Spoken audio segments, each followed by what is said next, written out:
Boas-vindas a todos e todas que acompanham o Mês da Mulher, a ASP, aos quase 1.000 inscritos para esse nosso painel de abertura. É uma alegria abrir o primeiro painel desse já tradicional evento da nossa associação. São inúmeros debates, todos gratuitos, que vão enriquecer o mês de celebração das mulheres. Quem ainda não conferiu a programação completa pode conferir em mêsdamulher.aasp.org.br. A busca por uma sociedade que entende e aceita as diferenças depende de informação, de debate, de muito respeito. O primeiro passo, no caso de nós, mulheres, que é o tema central desse mês, é desconstruir os estereótipos e vieses inconsistentes. É preciso enxergar a mulher como uma pessoa de direitos que vai decidir sobre a vida dela, o que ela vai estudar, o que ela vai fazer, como ela vai cuidar do seu corpo, o que ela vai vestir, com quem e de que forma ela vai se relacionar. Para falarmos mais sobre isso, começa agora o nosso painel Adeus Padrões, Quebra de Estereótipos para o Fim dos Preconceitos, com Gabriela Prioli. Gabriela é advogada, mestre pelo Departamento de Direito Penal, Medicina Forense e Criminologia da USP, professora convidada no curso de pós-graduação em Direito de Processo Penal na Universidade Presbiteriana Mackenzie, comentarista e apresentadora de TV. Gabriela compartilha nas suas redes sociais programas de TV e palestras, sua opinião sobre assuntos relacionados à política, direitos humanos, sociedade, para dizer só resumindo, né? Reunindo mais de 3 milhões de seguidores. Sempre embasada em dados e números concretos, venceu o Prêmio Influenciadores Digitais 2021, tanto por votação popular quanto por votação técnica, e desde 2020 possui uma coluna no jornal Folha de São Paulo, sendo ainda autora do best-seller Política é para Todos, e apresentadora também do A Priori da CBN. Gabriela, bem-vinda. Enfim, nossa equipe está acompanhando as interações aqui dos nossos, 1.000 inscritos nesse painel pelo chat, e vai nos passar as perguntas do público, mas para a gente começar o bate-papo, seja bem-vinda, enfim, queria que você contasse para a gente, né, quanto é positivo para nós esse movimento do Mês da Mulher e tudo isso pela quebra dos estereótipos. Bem-vinda. Queria abrir dizendo que é um prazer estar aqui. Eu estou muito feliz de fazer parte desse primeiro painel do Mês da Mulher da ASP. Achei curioso que na nossa reunião de briefing o pessoal tenha me explicado como chegar aqui, porque essa já é a minha casa há muito tempo. Eu vim muito na ASP como ouvinte, então é um prazer estar aqui dessa vez como palestrante. Estou realmente muito honrada com esse convite, muito feliz de poder compartilhar a minha perspectiva com tanta gente, e fico feliz que tenham sido muitos os inscritos, mas já vou aproveitar para reiterar que o conteúdo do Mês da Mulher da ASP vai estar disponível no canal do YouTube da ASP. Aliás, se inscrevam no canal, né? Curta, compartilhe e se inscrevam no canal. Como eu sou youtuber, eu já trago essa fala. O que é muito, acho importante para a gente começar?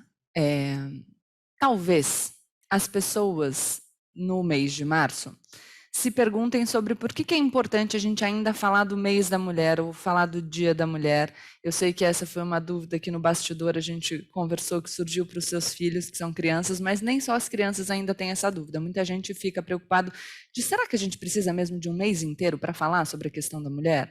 Será que o direito das mulheres já não evoluiu de forma satisfatória? Será que a gente já não tem mesmo os mesmos direitos que os homens? Porque a gente, afinal, chegou na academia, aliás, somos maioria na academia hoje em dia. A gente, então, pode estudar, a gente pode trabalhar, a gente pode usar o que a gente quer, as nossas roupas, ir para onde a gente quer, a gente tem autonomia, né?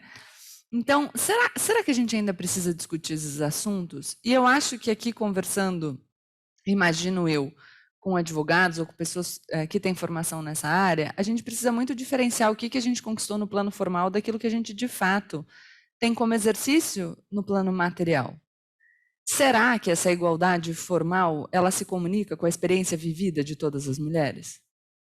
Será que as mulheres advogadas não sofrem descredibilização só por serem advogadas? As mulheres que estão me escutando agora e sentam numa reunião com homens, elas se sentem respeitadas num patamar de igualdade mesmo? Será que quando a gente vai participar de um happy hour no escritório, porque afinal a gente sabe que no mercado privado a gente precisa de relações, né? Tem que construir networking. Eu estou aqui olhando um pouco para a plateia também, não só para a câmera. Será que a gente, quando vai para um evento de networking, a gente tem a mesma preocupação que um homem? Então, eu vou provocar talvez os homens que estejam nos assistindo. Vocês já pensaram que vocês precisavam escolher muito bem o terno que vocês iam vestir, porque senão podia passar a impressão errada? Ou essa preocupação é uma preocupação essencialmente da mulher? E se essa é uma preocupação essencialmente da mulher, o que sobrevive em nós que ainda faz com que a gente se comporte a partir dessa assimetria de poder? Como que a gente foi educado para lidar com mulheres e homens nos espaços de poder? Será que a gente observa com a mesma naturalidade uma mulher tomando as rédeas da própria vida? Uma mulher sendo ambiciosa? Uma mulher buscando a satisfação dos seus desejos pessoais e profissionais, como a gente olha para um homem? Ou será que uma mulher com ambição ainda nos gera algum estranhamento? Ela fala de uma maneira firme, ela se comporta de uma forma mais direta e automaticamente a gente... É natural, surge, nossa, que estranho, é um estranhamento mesmo. Eu esses dias dei uma palestra falando sobre mulheres nos espaços de poder e eu disse que é como se a gente estivesse num evento e eu aparecesse aqui de roupão. Se eu aparecesse aqui de roupão, todo mundo que abrisse a câmera ia falar, nossa, de roupão? Quando a gente chega numa reunião e a gente vê, por exemplo, a mulher ocupando o cargo mais alto daquela empresa, é quase como se fosse uma pessoa de roupão na reunião. Porque o que a gente está acostumado é a ver homens nesses espaços. E por isso que falar sobre esse assunto ainda é tão importante. Para que a gente perceba o que ainda resta de comportamento que é orientado por essa simetria histórica de poder, para a gente notar que todos nós somos condicionados por esse caldo de cultura que se desenvolveu numa sociedade tradicionalmente dominada pelos homens. E como que a gente vai fazer para não só denunciar essas situações, mas para que a gente possa se aprimorar no dia a dia e operar no mundo a mudança que a gente quer ver? Eu, quando estava me preparando ontem à noite, todo domingo à noite, eu me organizo para os eventos da semana. E esse mês, que bom, eu tenho muitas oportunidades de falar desse assunto que eu gosto tanto. Eu fiz uma sessão de fotos ontem. Não sei se vocês conseguem ver as minhas unhas pela câmera. Estou olhando ali o retorno. Acho que dá. Mas eu estou com unhas coloridas, uma de cada cor. E eu pensei que eu tinha que... eu tenho que fazer a unha, tenho que tirar essa cor, porque, enfim, para uma sessão de fotos faz sentido. Mas para uma palestra para o mês da mulher na Associação dos Advogados de São Paulo, talvez eu precise, de uma figura mais formal. E eu falei, não, eu vou com essa unha de propósito. Eu nem sou muito adepta das unhas completamente coloridas, acho bonito nos outros, geralmente eu uso todas de uma cor. Mas o que a minha unha interfere no conteúdo da minha fala? Por que é que a gente tem essa preocupação? E eu digo isso porque eu fico pensando, por que eu fui convidada para um painel que a gente decidiu chamar de quebra de estereótipos? Qual é o estereótipo que eu quebro? O que o fato de eu ser uma mulher que ganhou notoriedade pela comunicação e a partir de uma compreensão de que a minha fala tem alicerce, quebra de estereótipo? O que a minha figura gera como percepção automática? É isso que a gente tem que pensar. O que é que a gente espera quando a gente olha para uma mulher? E por que é que a gente se surpreende quando ela é dona da própria vida, quando ela tem fundamento para o que ela fala, quando ela é assertiva e direta? Surpreende porque a gente está esperando ainda das mulheres um lugar de docilidade, um papel de coadjuvante, uma postura de serviço. E tudo aquilo que isso não sou eu que estou falando, tá? São as pesquisas que demonstram. As características que a gente atribui ao feminino, no geral, são características relacionais. Então, como a mulher serve o outro, o que a mulher faz para o outro. A gente precisa conquistar essa prerrogativa de determinar quais são as nossas prioridades, de se fazer escutar, de ser levada a sério. E isso gera um desgaste e um dispêndio de energia que é considerável e que faz com que não só as mulheres deixem de explorar todo o seu potencial, mas que as nossas estruturas, de maneira geral, percam nesse processo. Porque se os indivíduos não são encorajados a explorar suas potencialidades ao máximo, toda a estrutura perde. Principalmente agora que a gente tem as mulheres. Eu falei, as mulheres já são maioria na academia. E mesmo assim, nos espaços de poder, a gente ainda é minoria. Por quê? Vamos pensar sobre isso? Quais são as barreiras materiais de acesso e quais são as barreiras na comunicação? Como que a gente compreende os espaços de poder? O que a gente está falando para essas mulheres que elas vão ter que abrir mão para alcançar esses lugares? Porque se a gente acha que uma mulher que se posiciona de maneira firme, que conquista a sua independência, que ocupa espaços de poder, é uma quebra de estereótipos e, portanto, uma quebra de expectativas, a gente está falando para as mulheres, em alguma medida, que para elas chegarem nesses lugares, elas vão ter que se adaptar. Qual é o rosto do poder? Quando a gente imagina o poder, a gente imagina ele com que cara? Ele tem cara de mulher? Ele tem cara de homem. E aí a gente automaticamente entende que para a gente chegar nesse lugar, se a gente quiser, porque, enfim, muitas vezes a gente até desiste, porque são tantas concessões, né, que a gente acha que não vale a pena, mas se a gente quiser chegar nesse lugar, a gente até pode. Mas a gente vai ter que ficar com mais cara de homem. É que uma roupa colorida, como a que a Renata Maris está usando aqui na minha frente, verde bandeira, pode tirar um pouco a sua credibilidade, entendeu? O cabelo comprido, você vai fazer um babyliss para se apresentar na ASP hoje, com unha colorida. Mas esse tempo que você gasta com a sua aparência, eu sei, hoje em dia eu trabalho com a comunicação, gente, mas eu venho da advocacia, advoguei por muitos anos. E eu sei como a gente é pressionado o tempo todo para que a gente deixe pedaços da gente no caminho para que nós possamos chegar nesse lugar que é, em tese, o espaço de poder, que é o espaço de poder, mas...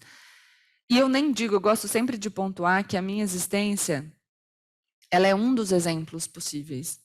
Não estou falando que nenhuma outra mulher tenha que se comportar ou se apresentar da mesma maneira que eu. Isso seria uma opressão feita de maneira distinta. É para que cada um possa ser quem é. Porque se a gente permitir essa multiplicidade, se a gente de fato abraçar o que é diversidade, todo mundo ganha. E de novo, não sou eu que estou falando, as pesquisas que avaliam as empresas mostram que quanto mais diversidade as empresas têm, mais lucrativas elas são. Então a gente pode falar no mês da mulher sobre uma perspectiva de solidariedade, que eu considero fundamental, e acho que todo mundo tem que exercitar, mas a gente pode falar também sobre a perspectiva de lucratividade, de como a gente precisa abraçar a diversidade para produzir melhor e ser mais eficiente. Ainda isso está muito, né? O direito, a gente vive de uma profissão formal, né? Então, como é isso no campo do direito? Como você enxerga essa presença feminina, né? A gente vai ter um painel aqui até com mulheres juízas, promotoras, advogadas, para debater justamente isso. Como é a presença feminina, né? Nos tribunais, no... Eu acho que mais do que formal, o direito é uma profissão tradicional. E o tradicional é masculino. E, de novo, é uma constatação. O tradicional é masculino porque até ontem a gente não é que a gente não ocupava os espaços de poder porque a estrutura não nos permitia materialmente, que não podia mesmo. A gente não podia votar e ser votada, a gente não podia estudar, a gente não podia trabalhar fora de casa. E claro que aqui eu estou falando sobre uma perspectiva de uma mulher branca de classe média, porque as mulheres negras, por exemplo, o que elas invocam é a prerrogativa do âmbito doméstico, né? Porque elas sempre puderam trabalhar fora de casa, elas sempre foram levadas a trabalhar fora de casa, enfim, com o nosso período de escravidão, de uma maneira forçada, inclusive. Mas a gente não podia ocupar esses espaços. E aí, uma profissão tradicional traz essa ideia e essa, mesmo que a gente não conscientemente pense sobre isso, a gente está condicionado por isso. A gente está acostumado a ver o direito como mais masculino. Renato estava falando sobre século XXI e o pequeno número de desembargadoras nos tribunais.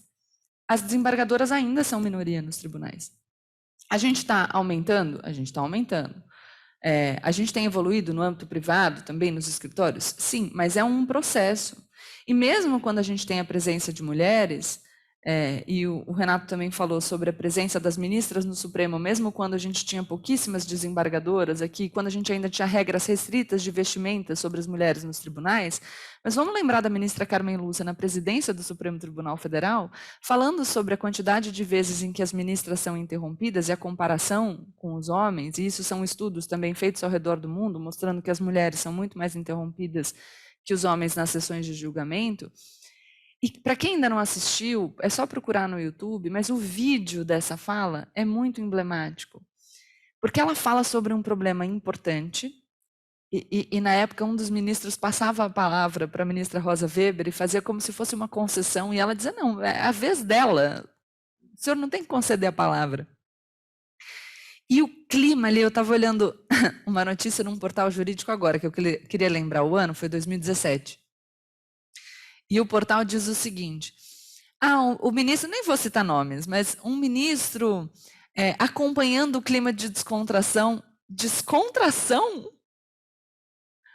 uma ministra presidindo o Supremo Tribunal Federal, confronta um dos seus colegas, dizendo que ele não deveria conceder a palavra a outra ministra, porque era a vez dela de votar.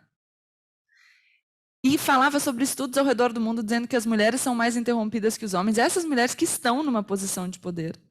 E o clima, que era obviamente de constrangimento, é descrito como um clima de descontração. E eu vi que a gente, enfim, a gente vai se referir ao que aconteceu no final de semana, esse exemplo explícito do machismo, mas eu fico um pouco receosa que esses exemplos explícitos nos turvem a nossa visão também para aquilo que está mais dissimulado no dia a dia. Porque a gente não pode cair na cilada de achar que o machismo sempre vai vir desse jeito, né? E é dessa maneira que todo mundo consegue perceber. Porque às vezes ele está disfarçado na descrição de um episódio que é claramente constrangedor como descontraído. Porque a gente quase que naturaliza. Assim, é quase um...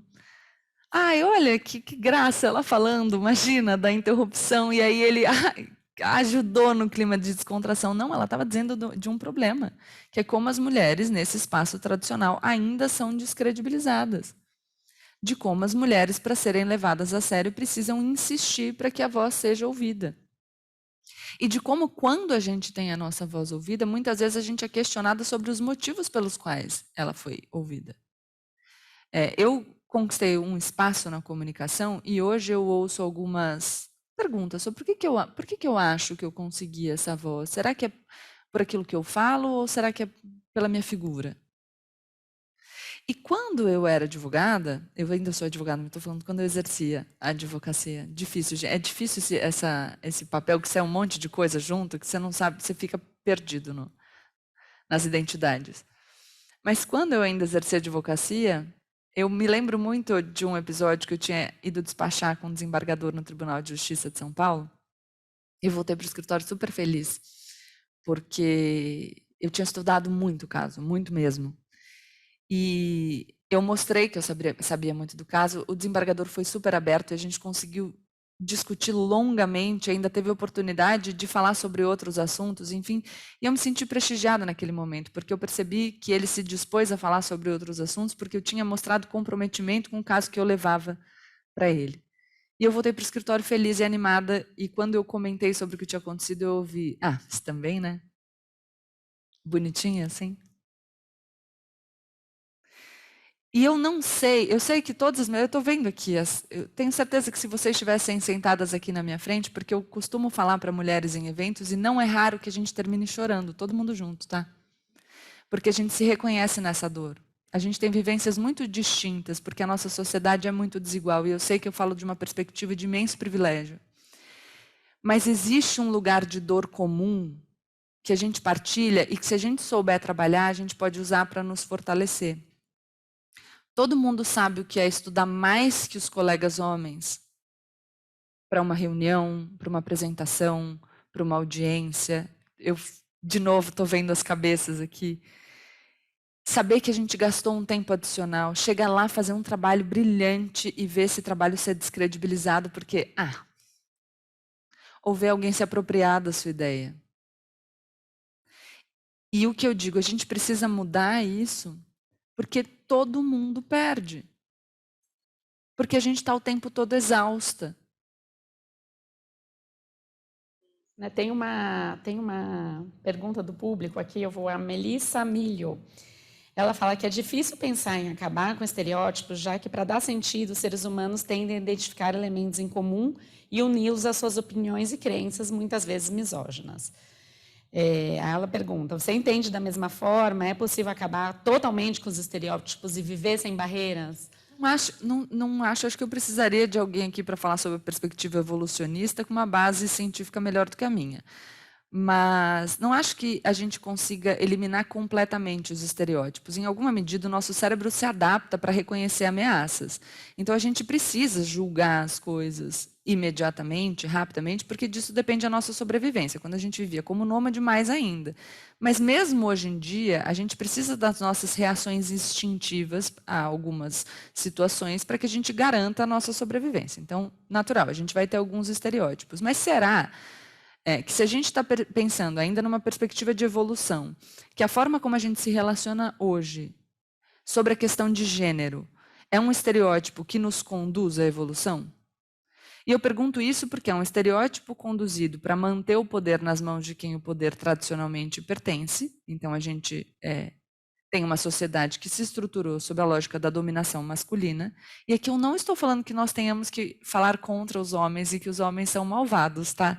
Eu gosto de apontar isso porque os homens são aliados nessa nossa cruzada para que nós possamos transformar a maneira como a gente constrói as identidades, a expectativa em relação aos gêneros. Mas a gente teve um poder que tradicionalmente ficou ali na mão dos homens. E isso impede, no nosso caso, que mais da metade da população desenvolva as suas habilidades e consiga se relacionar de maneira livre e explorar todas as suas potencialidades. Então, o que me parece é que a forma como a gente tem compreendido o estereótipo do feminino e do masculino não nos conduzem para uma evolução, mas travam a nossa evolução. Então, é negativo. O que a gente pode fazer? A gente pode começar a pensar que a gente não nasce com características, e essa é a evolução que a ciência nos permite. É compreender que o feminino e o masculino não são dados da natureza. Então, por exemplo, uma coisa fácil. Quando a gente vai falar de equidade de gênero, equidade salarial, a gente sempre diz que a principal diferença não se dá entre homens e mulheres, mas entre homens e mães.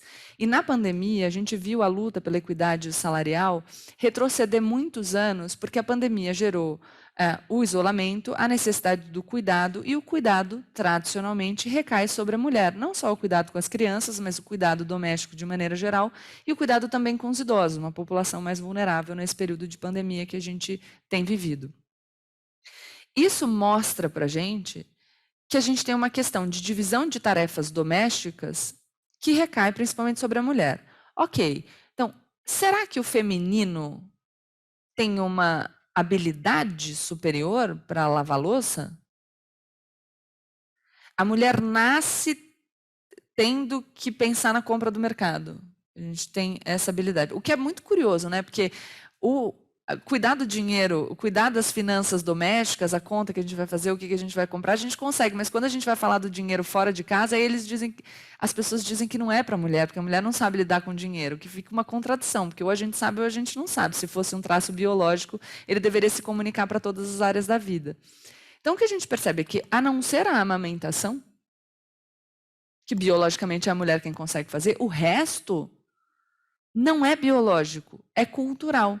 E a gente pode pensar nessa diferença entre cultura e natureza sob essa perspectiva da possibilidade de alteração. Então, eu consigo fazer com que os homens também consigam amamentar? Não, então, um traço biológico, sempre a mulher vai amamentar. Menstruação, biologia, as mulheres menstruam.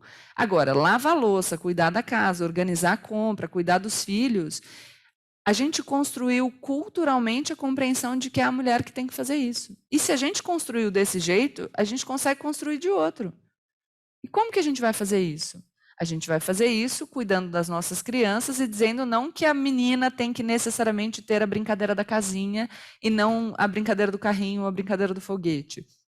Mas abrindo para as nossas crianças a possibilidade do todo. Quando a gente olha para uma menina e fala para ela, senta que nem menina, o que é sentar que nem menina? A gente pode dizer, senta direito, cuida da postura, presta, mas tem um jeito de menina? Sim, não entendo. E eu até ia te perguntar, você acha que se isso nas gerações mais novas, se isso está vindo de outra forma, a gente pensa sim, né? Porque afinal, formalmente, podemos tudo, em tese, né? Mas aí a gente pensa que a gente fala para uma menina de 6, 7 anos, senta que nem menina, né? Mas eu acho, Flávia, que aí está esse lugar da gente se perceber em construção. Não é que eu estou falando que outras pessoas falam senta que nem menina. Eu falo. Eu também fui criada nessa cultura que olha para os símbolos de poder como masculinos, que entende que mulheres e homens têm papéis distintos, e a gente viveu isso por muitos anos. Não é de uma hora para outra. E é complicado a gente se perceber nesse lugar, mas é aos poucos. Então, quando a gente percebe, poxa, é verdade, talvez não seja senta que nem menina, como é que eu faço para mudar isso? E a gente vai mudando, e pode ser que a gente não resolva para amanhã, mas a gente resolve para o futuro. E eu gosto de falar que mesmo as mulheres que são contaminadas por essa perspectiva, como que a gente olha para as outras mulheres nesses espaços de poder? Como a gente reage a elas? Tem um livro muito legal de uma pesquisadora inglesa, chama Marianne Sigard, que chama The Authority Gap. Ele vai ser publicado no Brasil. Eu não sei se eu posso dar esse spoiler, estou dando. Será publicado. Se a editora brigar comigo, alguém me ajuda depois, que eu estou cheia de advogados aqui, já queria contar para a editora. Mas que mostra que crianças de 6 anos, quando são provocadas a escolher colegas para realizar tarefas difíceis, elas escolhem os meninos, mesmo sabendo que entre os alunos mais inteligentes da classe, a maioria é composta de meninas. De tão arraigado que está esse preconceito. A pesquisa mostra que os pais, no geral, supõem que o QI dos meninos é maior do que o das meninas. Eu tenho certeza que esses pais amam as filhas. Eu tenho certeza que todos os pais e mães e tios e tias que olharam para uma menina e falaram senta que nem menina, amam essas meninas e fazem porque têm cuidado. A gente estava conversando antes. Eu tenho certeza que todo mundo que chega para uma advogada e professora e pergunta sempre: e aí, como estão seus filhos? Mesmo que não façam essa pergunta para o pai dessas crianças, e a Flávia que está aqui eu vou contar também, se ela brigar comigo, eu resolvo depois, mas que tem 4 crianças em casa e continua desenvolvendo uma carreira profissional estruturada e promissora, a pessoa que pergunta para ela pensa que está fazendo isso como um sinal de cuidado. Porque uma mulher que consegue, de forma heróica, cuidar da sua família, ainda ser uma profissional, e aí, como estão as crianças? Porque esse é o lugar que a gente entende como o lugar de satisfação da mulher. E a gente precisa se reconstruir para que nós possamos ser mais livres. E aí, eu acho isso importantíssimo. Eu respeito muitíssimo a Flávia, porque ela tem as 4 crianças e porque ela tem o marido dela para ajudar num relacionamento tradicional, né? E está desenvolvendo a carreira dela paralelamente, ao mesmo tempo. Mas eu respeitaria enormemente a Flávia se ela tivesse feito a opção de uma produção independente.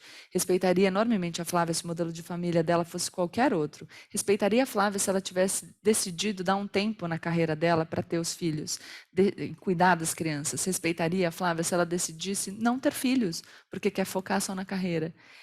Essa é a perspectiva que é libertadora para todo mundo. É a gente entender que as pessoas são diferentes.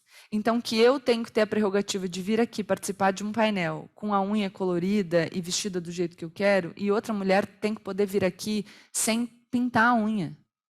Porque a pressão está pelos dois lados. Eu costumo dizer que a nossa existência é sempre muito restrita. Você não pode arrumar muito o cabelo, mas não pode arrumar pouco. Não pode ser unha vermelha, mas também não pode não fazer a unha. Não pode falar muito alto, mas também não pode falar baixo. E esses sinais trocados atrapalham o nosso desenvolvimento, porque a gente ouve, não, você precisa aprimorar a sua postura de liderança. E aí, quando a gente lidera segundo o padrão, que é o padrão do masculino, que a gente ouviu a vida inteira, aí a gente está sendo agressiva. Também estudos mostram isso. A Columbia University fez um estudo maravilhoso, se eu não me engano, a Columbia, sobre um estudo de caso de Harvard.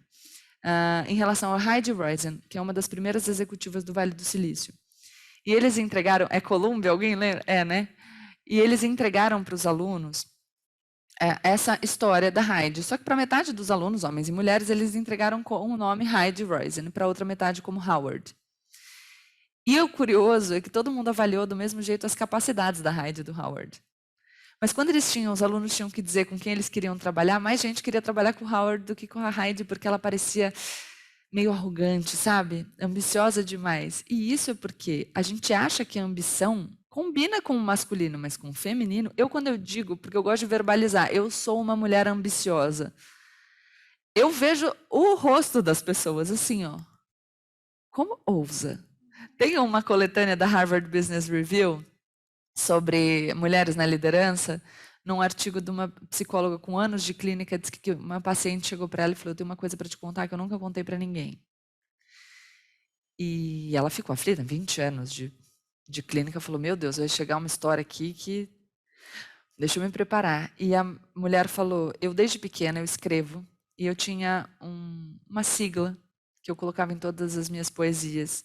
E ela dizia: eu quero ser famosa. Era isso que ela tinha medo de contar para alguém. Nas minhas entrevistas no Aprioli, é comum que as mulheres que estão hoje num papel de destaque, estão lá sendo entrevistadas, sempre façam a ressalva de: eu estou fazendo isso por algum outro motivo, não porque eu queira aparecer.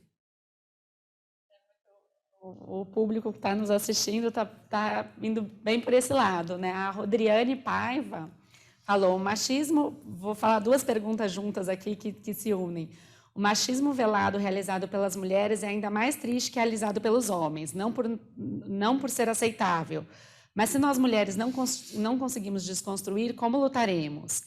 E aí a Janderli Gleice Covales, desculpa se eu falei errado aqui o nome, ela fala: percebo que há sim um preconceito com relação a nós mulheres na advocacia, bem como nas demais áreas, mas também percebo que há muitas mulheres que não querem se igualar profissionalmente, financeiramente aos homens, pois elas gostam de não ter que pensar muito, em não querer se esforçar, em não querer ter maiores responsabilidades. Elas querem ser sustentadas pelos homens.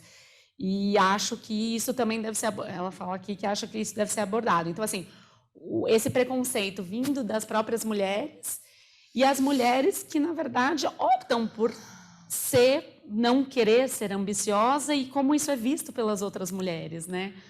Isso ainda tem Eu acho que a gente tem duas coisas importantes aí. Claro que as mulheres também, de novo, a gente vem desse mesmo caldo de cultura, então é natural que a gente... Não vou usar natural, mas é esperado que a gente também reproduza esse comportamento que opera contra nós. Então, eu acho importante a gente pensar o seguinte: quando você olha para uma mulher exercendo a sua liberdade de ser quem é, e muitas vezes essa liberdade confronta aquilo que você considera melhor para você, como só existe tranquilidade na coerência, a gente invocar a prerrogativa do outro de ser livre e de se colocar no mundo como ele quer é proteger a nossa prerrogativa. Funciona igual o direito. Sabe o direito fundamental? Quando a gente diz: quando se violam os direitos e garantias do outro, é o seu direito que está sendo violado? Porque se a gente admite a violação do direito do outro, a gente admite a violação do nosso. Quando a gente admite a restrição da liberdade da outra pessoa, a gente está admitindo a restrição da nossa liberdade. Então, quando eu falo pela liberdade de todo mundo de ser, inclusive de ser diferente de mim, eu estou protegendo a minha liberdade de manter a minha posição, no sentido que eu acredito ser o melhor. Então, quando a gente olha para uma mulher que está numa posição de poder, que se mostra do jeito que quer, e isso nos perturba, eu acho que o processo é entender a nossa preocupação, buscar as raízes do nosso incômodo e entender que se a gente ajudar a oprimir essa mulher, a gente está ajudando a fortalecer a nossa opressão. Então, essa lógica que conforma as mulheres a espaços muito restritos e pré-estabelecidos, fortalecer essa lógica é fortalecer o nosso próprio aprisionamento. Pode interessar para outras pessoas, para nós não interessa. Então, a partir dessa compreensão, a gente pode ir tentando mudar a nossa forma de lidar. Sobre essas mulheres, eu tenho um pouco de preocupação com essa fala das mulheres que não querem se igualar e que não têm uma coisa de preguiça ou força de vontade. Eu cuidaria, por quê? se os espaços de poder são tradicionalmente moldados para o masculino, a concessão que a gente tem que fazer para chegar nesses espaços é muito grande.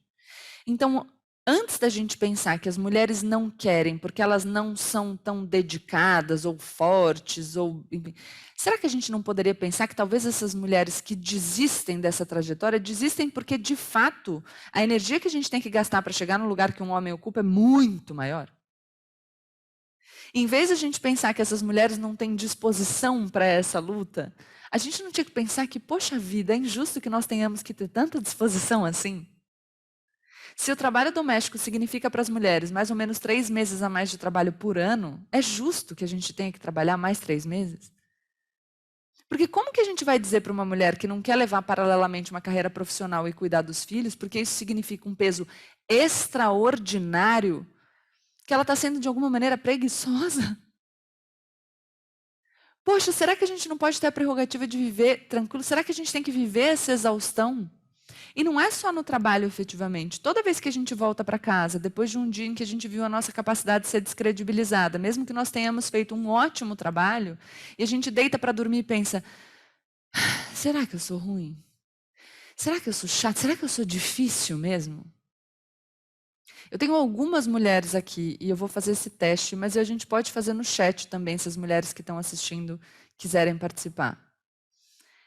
Eu queria que levantasse a mão das mulheres que estão na plateia, quem nunca pensou: será que eu sou mesmo tão difícil e o problema sou eu? Ninguém levanta a mão. Porque é o tempo todo.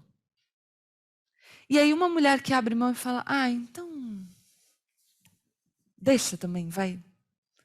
Se é isso, se eu vou ter que me cortar tanto, se eu vou ter que, sabe, despender tanta energia, eu vou.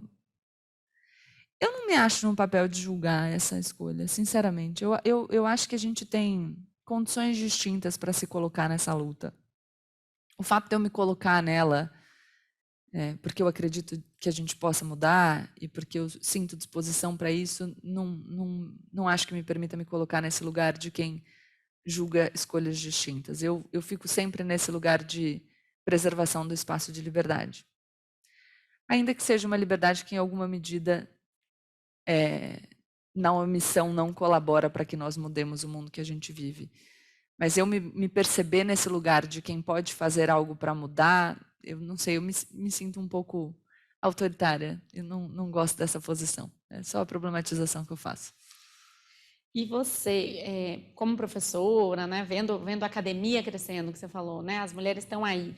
Você está efetivamente vendo isso só num funil de entrada das mulheres?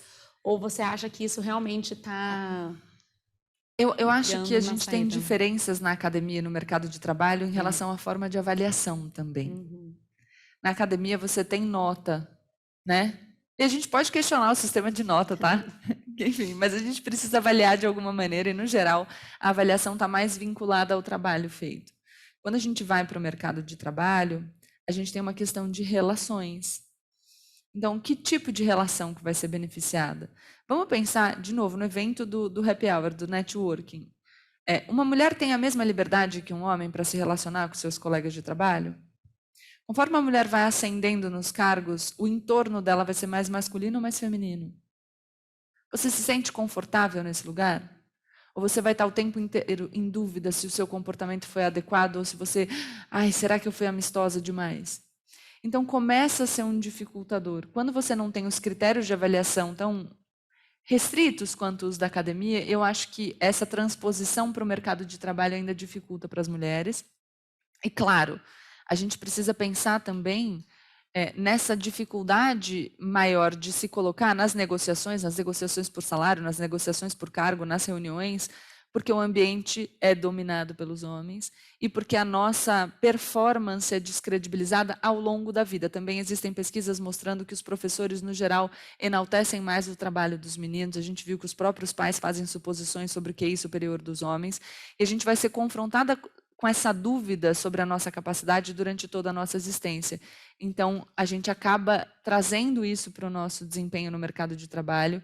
Acho que a gente ainda tem um caminhar mais longo para a gente conseguir, de fato, sair da academia e ocupar espaços equivalentes no mercado. Faulkner aqui mandou uma mensagem exatamente nesses termos, né? Você falou que todos perdem quando a gente não tem a diversidade. Aí ela coloca, mas quando o chefe manda advogada bonitinha para falar com o desembargador, quando o colega homem rouba a nossa fala na reunião, porque isso não acontece só no STF, né? Para se autopromover, eles individualmente acabam ganhando, né? Como a gente vai combater isso? Olha, individualmente, talvez, mas...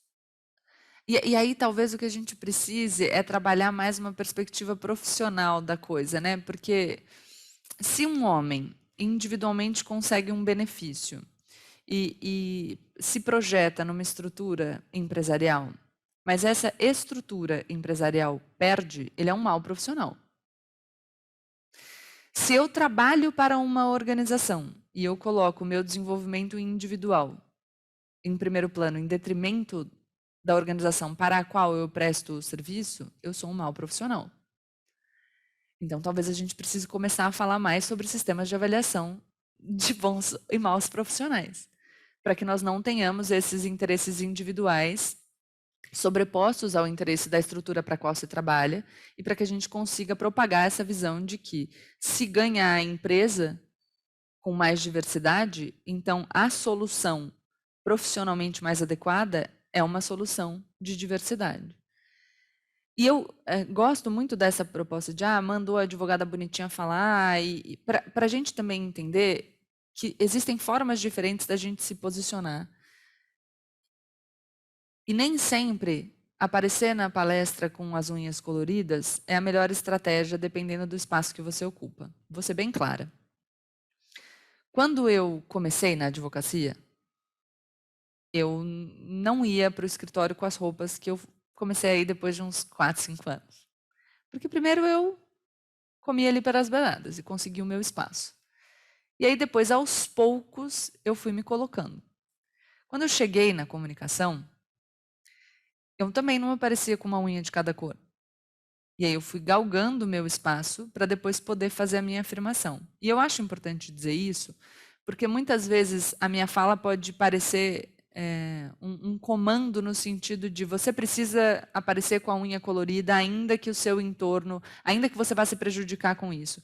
E eu acho que a gente precisa trabalhar a estratégia, entendeu? A dinâmica do mundo vai se colocar sobre a gente e vai determinar as nossas relações. E nem sempre a gente está num lugar que a gente pode comprar a briga. Eu gosto de pontuar, porque, de novo, a minha fala pode ser opressora no sentido de você precisa sempre se posicionar de maneira firme, como eu me posicionei no debate, como eu faço aqui. E às vezes você fala, não, eu não consigo fazer isso, porque eu estou trabalhando, eu preciso do meu emprego. Se eu me posicionar de maneira firme, eu vou ser mandada embora, eu tenho conta para pagar. Então, eu não posso ser opressiva nesse sentido. Mas a gente compreender o que está acontecendo, saber que a gente está fazendo uma concessão pontual e que no futuro a gente quer se posicionar de outra maneira, é um método que te permite se manter inteiro. Se submeter completamente a essa lógica e podar e abandonar pedaços seus pelo caminho, vai fazendo a gente definhar e perder o nosso entusiasmo, que a gente tem muito. Então, essa tomada de consciência de saber, eu gosto da minha unha colorida, eu vou com ela branquinha hoje, mas eu ainda gosto da minha unha colorida e um dia eu vou poder usar. Manter isso, ainda que escondidinho, ajuda a nos manter firmes para a gente conseguir se posicionar pelo mundo que a gente quer. E a gente vai dando os nossos passinhos devagarinho.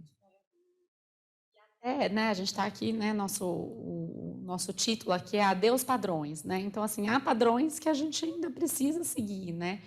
E o que você diria, por exemplo, para mulheres que não atendem aos padrões, seja lá de que tipo forem esses padrões, e que estão começando no campo do direito, né? Assim, e que é bem isso que você falou. Eu fui comendo pelas beiradas, eu não usava as roupas que eu usei depois de alguns anos. E eu diria que essa foi a minha estratégia. E que eu posso contar sobre ela para eventualmente servir de inspiração. mas que eu nunca vou me colocar no lugar de dizer que essa é a única estratégia.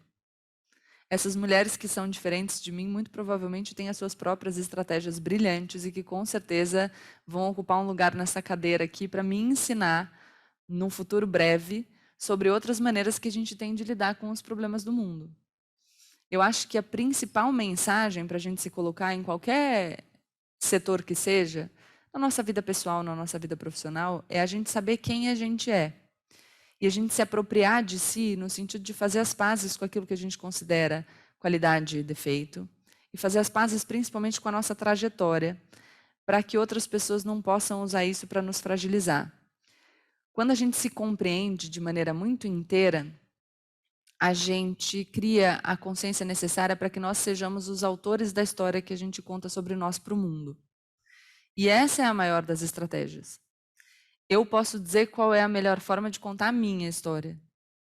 E qual é o melhor jeito que eu encontrei de agir e me colocar. Mas esse é um dos jeitos possíveis.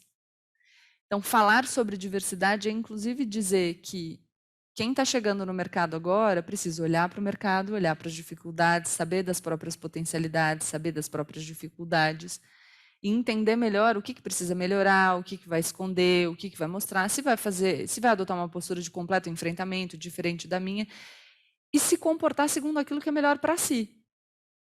Não dá muito para a gente pode contar a nossa história, e algumas pessoas vão se identificar. Mas se eu disser que esse jeito é o único jeito, eu estou falando contra a diversidade, e o que eu defendo é o oposto disso. E a gente está tendo um monte de depoimento aqui do nosso público, né? A Lídia Godoy fala... Ai, a Lígia, conheço muito. Falou, Gabi, gratidão por essa fala. Não existe preguiça quando uma mulher não tem nem opção de escolher e quando sua carga de trabalho é tão exaustiva. Aí a Grace Carla fala, eu decidi ganhar menos que meu marido porque cansei. Lutei muito no ambiente de trabalho, numa equipe que tinha somente homens. Me rendeu problemas psicológicos que foram difíceis de curar. A Renata Castro fala, eu gostaria de fazer uma observação, que mesmo na área acadêmica, os obstáculos para as mulheres são gigantes. Na minha entrevista para entrar no doutorado, fui indagada se tinha a pretensão de ter filhos. A gente ainda ouve essa pergunta, né? E a Simone Borges, também dando depoimento, ela falando que demora muito para percebermos que ficar quieta e concordar sempre pode parecer mais tranquilo. E aí, falando da pergunta anterior, né? Mas algo em nós vai morrendo lentamente, é o que você falou, a gente vai se amputando, né? Vai tirando uma parte de nós lentamente para a gente se adequar a esse padrão. E mesmo, eu faço questão de frisar, porque eu acho que pode ter muita gente assistindo a gente que fala, tá bom, mas eu tô lá na reunião, eu sou interrompida e eu não consigo ainda me posicionar. E tá tudo certo. É uma construção. E por isso é legal, a gente aqui está conversando, então tem um monte de gente no chat que está narrando relatos que podem se aproximar do seu. A internet tem um monte de defeito, mas olha aí uma coisa boa. O nome das pessoas está aí. São pessoas do mesmo mercado, a gente pode conversar sobre esse assunto, a gente pode encontrar acolhimento, a gente pode entender os nossos processos, a gente pode manter vivo o nosso entusiasmo conversando com outras mulheres e trocando. E essa é a força da sororidade. Não é você partilhar de completamente todas as visões de mundo de outras mulheres. Não é você você negar que as mulheres também reproduzem valores sexistas. Não é a gente achar que algumas mulheres não vão se engajar nessa vida nunca. Mas é a gente entender que a gente tem um traço de opressão comum e sempre conscientes de que outras mulheres com outras vivências acumulam mais de um tipo de opressão, mas que nesse traço de dor comum a gente pode se encontrar para se fortalecer. E para mudar. E os homens, por favor, participantes também, entender que esse peso é um peso que prejudica tanto todas as relações e prejudica os homens também. Porque os homens estão vivendo aí essa pressão por serem infalíveis há muito tempo. E ser infalível é também uma chatice. Não poder demonstrar fragilidade, não poder ter dúvida, não poder trocar, isso é muito ruim. E também impede os homens de alcançarem o seu maior potencial. Mas acho que a gente vai evoluindo para se colocar na reunião, quando a gente é silenciado. Eu tenho um trecho do debate que ficou famoso que eu falo, você pode esperar um minuto que eu estou falando? Então vou dar umas dicas práticas, boas. Mulher em reunião. Uma colega sua falou alguma coisa e alguém atropelou? fala, você pode dar licença que a minha colega está falando? Talvez para você seja mais fácil. Porque a pessoa que está lá, ela já teve que passar eu tive que me encorajar para conseguir propor a minha ideia, né? Porque a gente já sabe que a gente vai ser descredibilizado, a gente fica aflito, então talvez você possa ajudar a sua colega. Quando ela deu uma ideia e um homem se apropriou, faça questão de atribuir a autoria à sua colega mulher. Porque isso não ajuda só ela, vai ajudar você também. A gente pode trocar experiências em espaços de mentoria, ou mesmo em grupos formados entre as pessoas que estão assistindo essa palestra, para a gente conseguir se fortalecer. Outra coisa importante em uma discussão, ou numa reunião, que eu gosto muito de usar, eu falo sobre a gente conhecer a nossa história para nós sermos autores das narrativas que a gente conta. E é muito importante a gente se pautar e não ser pautado. Eu falo, quando você fala, você age. Quando você reage, você está sendo pautado por outra pessoa. Então a gente precisa direcionar a nossa vida para ação. E isso vale para como você se posiciona no mundo. Então, se eu me posiciono numa reunião porque a minha colega ou o meu colega disseram que eu deveria me posicionar, eu estou fazendo algo que me foi determinado por outras pessoas. Vamos a gente criar a consciência, a gente determinar o que a gente faz. Só a gente sabe o que a gente está vivendo. E numa discussão, no geral, a gente continuar falando o que a gente está falando. Eu estou aqui falando. Alguém me interrompeu, eu vou continuar fazendo a minha fala. É difícil de vez em quando, mas funciona. Outra coisa que pode funcionar você pode até silenciar. Eu tenho uma cena do debate, eu queria poder ter os vídeos, porque eu falo alguma coisa, a pessoa me interrompe, eu faço até assim, ó, eu puxo a mão de volta, falou, a pessoa acaba de falar, eu volto falando exatamente do mesmo ponto. Tem um caso, eu vou contar, porque eu era estudante de Direito ainda. Primeiro ano de faculdade. E a minha mãe sempre disse para mim que eu podia falar o que eu quisesse, para quem eu quisesse, eu só não podia desrespeitar ninguém. E eu vivo isso até hoje. E a gente estava discutindo um tema, o professor falou, e ele falou, alguém pensa diferente de mim? E eu levantei a mão. E quando eu comecei a falar, minha visão era diferente da dele, eu era uma aluna de primeiro ano. Ele começou a rir.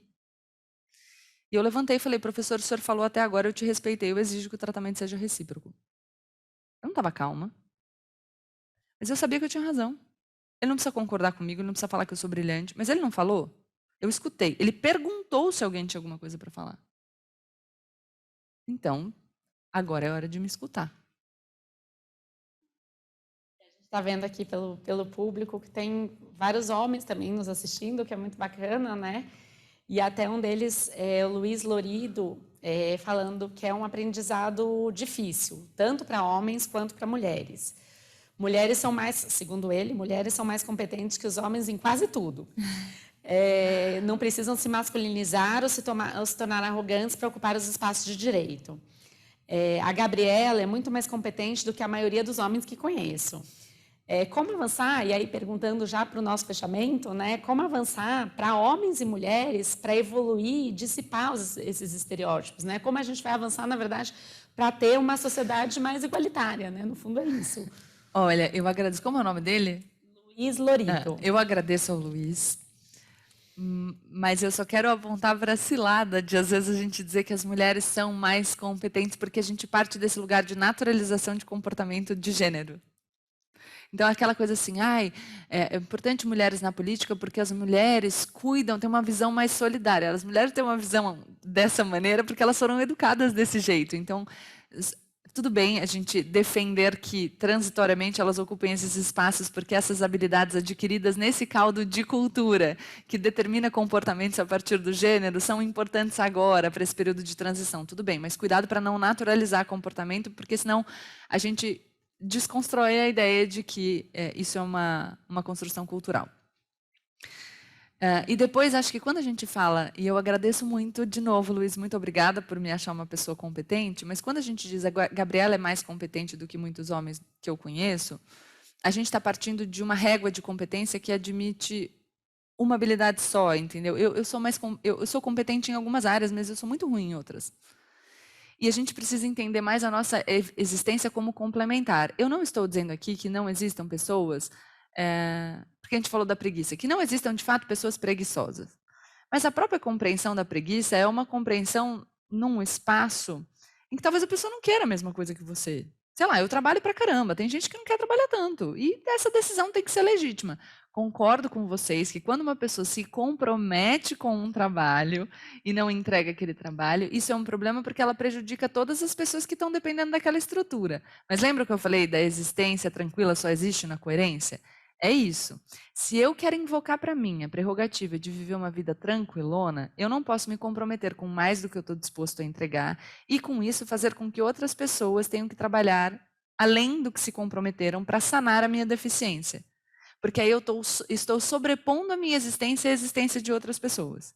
E isso está errado. Porque se você se sobrepõe aos outros, você subjuga outros indivíduos e você está permitindo ser subjugado.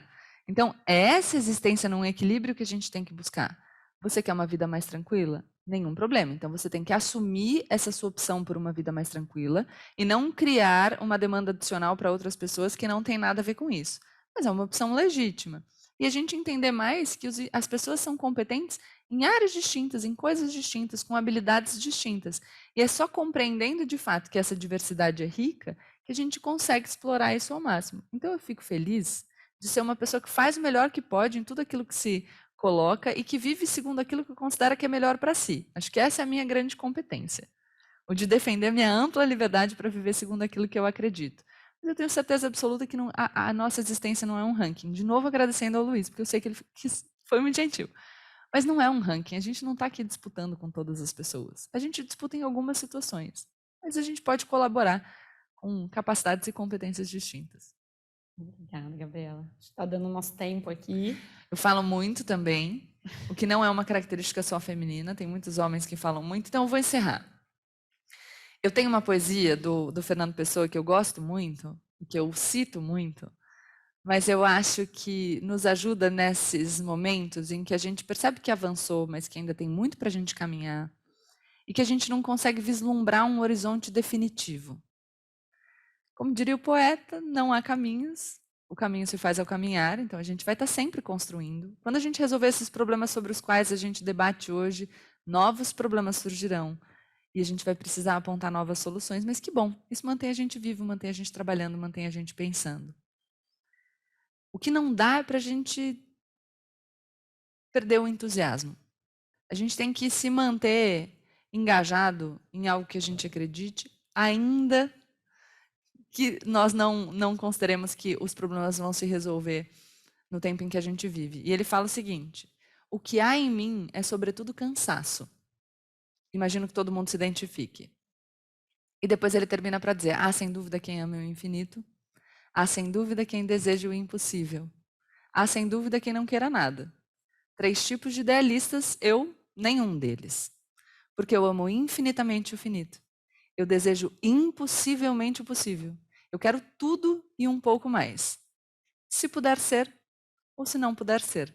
Com muito realismo, para a gente avaliar aquilo que se apresenta para nós, a gente tem que manter a nossa perspectiva otimista e esperançosa, porque é só assim que a gente consegue mudar o mundo que a gente vive. Não, muito obrigada, Gabriela. Eu que agradeço. A gente está encerrando, infelizmente, né? Poderíamos passar o resto do dia aqui, muita coisa para falar, mas a gente está encerrando o nosso primeiro dia no mês da mulher. Agradeço a todos e todas que estiveram presentes durante esse painel conosco. Desculpa aos que não conseguiram repassar as perguntas, que foram muitas interações do público. Foi uma alegria compartilhar esse momento com você, Gabriela. Muito obrigada mais uma vez em nome da ASP pela sua presença. E lembrando, né, isso você como comunicadora já falou, quem não conseguiu acompanhar vai estar no YouTube a integralidade desse painel e de todo o mês da mulher na ASP. E a gente tem ainda um mês inteiro de palestras, de vários painéis pela frente. A gente vai conferir, a gente vai falar sobre diversidade, presença feminina na advocacia, na magistratura, temas de direito do trabalho, direito processual, vários temas bacanas, finanças, liderança, são vários temas legais durante o mês todo nesse mês da mulher. Se inscreva em mesdamulher.asp.org.br. Nosso próximo painel é na quarta-feira, Direito do Trabalho e Conquistas Femininas. E a gente agradece a participação de todos e todas. Mais uma vez, Gabriela, muito obrigada. Eu que agradeço muito esse convite. Estou lisonjeada de ocupar essa cadeira e fico muito feliz que vocês tenham participado, mandado perguntas.